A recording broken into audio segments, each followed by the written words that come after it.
అప్పుడు ఇట్లా నిలబడి పక్కకి వెళ్ళాడు.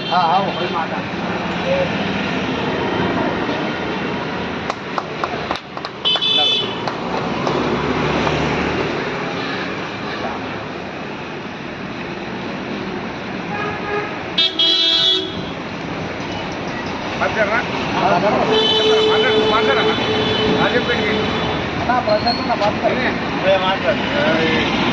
జై మెకానిక్. మన మిత్రుడు భాష రాజంపేట నుంచి వచ్చిండు. కడప జిల్లా హైదరాబాద్కు రంజాన్ షాపింగ్ వచ్చి నాకు ఎప్పుడు టచ్లో ఉంటాడు. బాబాయ్ కాకా ఏడున్నావు అన్నాడు. రా అని చెప్పిన లొకేషన్ పెడితే వచ్చిండు. తమ్ముడు వాళ్ళ ఫ్రెండు. ఇక మేమంతా మా సాదిక్ భాయ్, మల్లా ప్రశాంత్, మా కరుణాకర్ భాయ్, చిట్టుబాయ్ వేరే వస్తున్నాడు. అంత వేరే ఉన్నాడు. అందరం కలిసి తమ్ముడిని సన్మానించుకున్నాం. ఓకే, జై మెకానిక్.